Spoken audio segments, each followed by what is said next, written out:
Welcome to The Advocate, a program that thrashes out all the topical issues of the day. When you are in government, you don't see nothing wrong with whatever is happening. The moment you are out there, everything is wrong. You can't even see many women now, and when they're there, they're not even really making a mark, and then they have an NYSC problem and this and that. One of the reasons why we don't have more women in politics in Nigeria is for as long as political meetings continue to take place in the middle of the night. Exactly. No, really. It's disastrous for a president to be unaware of the chief justice. It's a ploy. It could be a strategy. That strategy was very terrible strategy. Because the buck stops at your table. Whether it's that we don't look after our cities, and quite frankly, Nigeria is becoming a very ugly place. When you are the only one feeding the people with this news, and there is nobody countering them, it becomes, you know, the news. There's such a thing as shooting yourself in the foot. Certainly this expression comes to mind when I think about my topic, which I've titled, "There are no winners in the game of Monopoly." Some of us are all too familiar with the game of Monopoly, where the object is to buy as much real estate as possible and cripple the other players financially. Hence, you become the winner. In real life, though, this game plan means that everyone is a loser. Most developed countries know this and put laws in place to counteract the human tendency to muscle out the competition and to essentially monopolize commercial opportunities, political space, education, you name it. However, in Nigeria, we see attitudes and practices of monopoly go unchecked, to all our detriments. We see it in our practice of tribalism, where one tribe wants to dominate the political space as though leaders could only come from one part of Nigeria. We celebrate Democracy Day whilst exemplifying the very antithesis of democracy. We see it in our practice of business, where a handful of moguls are left unrestrained, thereby suffocating the free market and stifling competition, which is the oxygen of organic growth and progress. Insofar as we restrict the greatness of others by unfairly favoring one side over another, even if that side is us, to that extent we're enemies of progress and enemies of the state. We're such hypocrites. Or are we so short-sighted? None of us would want to be operated on by a doctor whose main qualification is that she's from our village or that he's a son of some rich man. And yet, we habitually endorse such appointments and foist them on the rest of society. What are we afraid of? Surely, at the peak of the mountain, there's oxygen enough for all of us. If merit-based productivity is handcuffed, then we as a people are doomed to mediocrity at best. Ultimately, it tends towards a downward spiral of degeneration and a cataclysm. It's soul-destroying at its essence, because it severs the individual from the umbilical cord of hope, where the individual born into a certain society could have hoped that with hard work and an application of their talents, they could make significant contributions to nationhood. The practice of monopoly tells them that no matter what they do, power ultimately lies in the hands of an undeserving few, crushing. Doubtless, we cannot and must not go on like this. We must begin today to foster social ecosystems of true competitiveness and meritocracy in our homes, our schools, places of work and business, and of course, in our corridors of power. We must impartially stand against monopolistic practices, except we build a nation where anybody and everybody can be winners. We are setting the stage for a situation whereby ultimately we all will end up as losers. Can I say something? Please say it. That's why you're here. Yeah. You know, as you're saying this. Wow, what's going on? You're some deep thoughts. Some deep thoughts. I'm having that.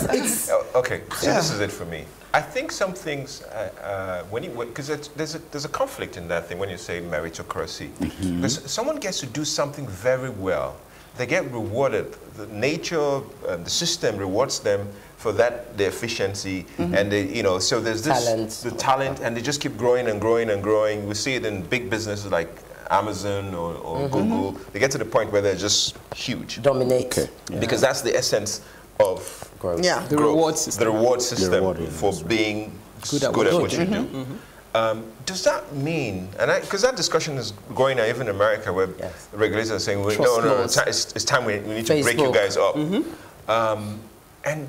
But on a more individual basis, if a certain group of people have this innate talent to be good at something, and even if it's power, even if it's a game of power, okay, and they're so good at it, and then they become dominant, should we therefore say we should break them up? No. Listen to what I'm saying. Please let me jump in quickly. Okay. Yeah, go on. Clearly, I'm not saying that. I'm saying if they're good at it, let them do it. But what you find is that they're not good at it. They're just holding on to it. Because if they were serving us and they were serving us well, who would complain? Keep serving. But you find that the wrong people, that's why I mentioned things like nepotism and things, and tribalism. You're just putting them there. That's why I talked about the doctor who is operating on you. That is just because. You know, if that person could do it, even if it's one race, keep doing it.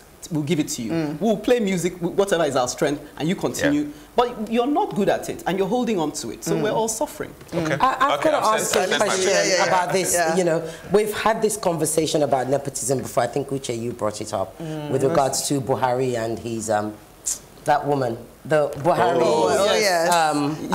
Forgotten the name, honestly.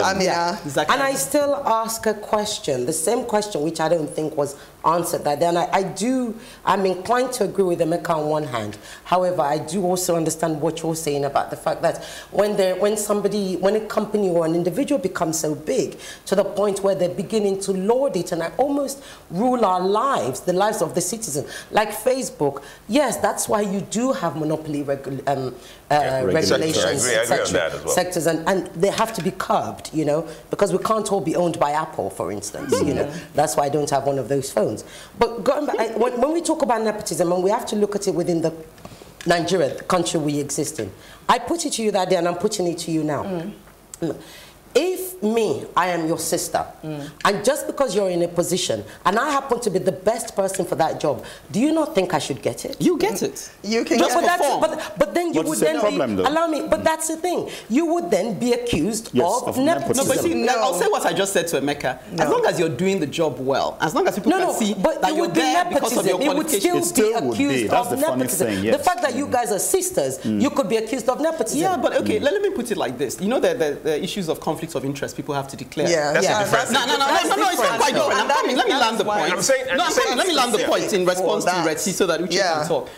People declare it most times just to say, look, I have conflicting. Once it's transparent, then everybody is open to see when it influences your choices adversely. So you declare your nepotism, we watch her. If she doesn't perform well or he doesn't, then we know that that's why she's there. But if you're doing well, please be everybody's brother as long as you put the best person there. I don't know whether you guys were so generous to Buhari at the time. Yeah, so, you know, what I have to contribute is that basically I think a lot of the things we're saying, because we're in Nigeria, many things will not work the way we were thinking about it. So when you're talking about monopolies, even the monopolies in Nigeria don't arise because you're the best, but again, because of connections. So it's a bit of a problem where even that word you're trying to use is not correct anymore. Because I don't want to name names, but there are some very big players in certain industries, and they are not they're not better than anybody else. They've not proved that they are, but they've been placed there. Yeah. And that's that. So our society is just so against the norm that it's very difficult for us to apply economic principles and things to Nigeria. And that's why I keep saying that I don't know how the World Bank works with us, because the data we have is fake. It's complete because it's based on there's no foundation. Yeah, no consistency. You know, so it's just floating in the air, so anything can happen. I mean, part of what also inspired me to bring this topic was I was doing a report and I came across this shoemaker. And this young man, you know, he found his calling in that he learned to make shoes because he was playing football with slippers. His mom wouldn't repair it. So he developed a skill for repairing his own shoes and making shoes. And now he's gotten a grant from the Bank of Industry. And so he's doing something he loves. And he feels like he has something he can put towards, you know, Nigeria. And if people encourage people like that to just shine in the area of strength, despite what the government is doing, people will still feel like they're making some But do you not headway. think that people are encouraging him?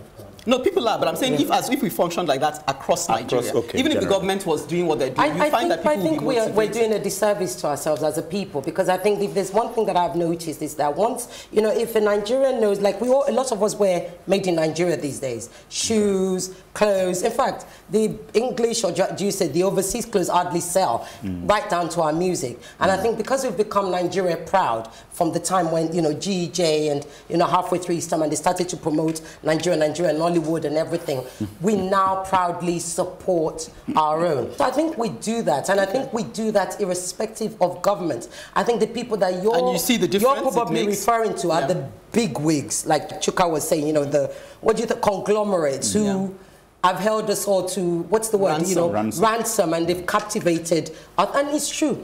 What's the name? The Stanbic Bank guy. I didn't want to name anybody. Peter Side. No, he made a speech the other day. Yeah, no. Beautiful speech. We must go back to that speech. Did you see it? I saw it. He made a speech the other day, and it was beautiful. It went viral. Aliko and I go back a long way. He's done phenomenally well. About 2 decades, done phenomenally well. Jim, Mike Adenuga and co. Let me tell you what they all have in common. They are all very combative personalities. Some of us too are combative enough, so people know what's in regulation.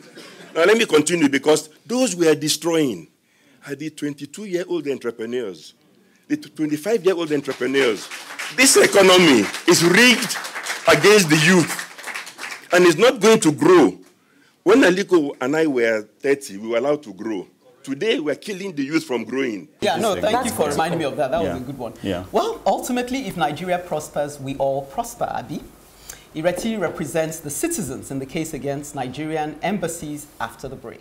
Welcome to The Advocate, a program that thrashes out all the topical issues of the day. When you are in government, you don't see nothing wrong with whatever is happening. The moment you are out there, everything is wrong. You can't even see many women now, and when they're there, they're not even really making a mark, and then they have an NYSC problem and this and that. One of the reasons why we don't have more women in politics in Nigeria is for as long as political meetings continue to take place in the middle of the night. Exactly. It's disastrous for a president to even say be unaware of the chief justice. It's a ploy. It could be a strategy. That strategy was very terrible strategy. Because the buck stops at your table. Whether it's that we don't look after our cities, and quite frankly, Nigeria is becoming a very ugly place.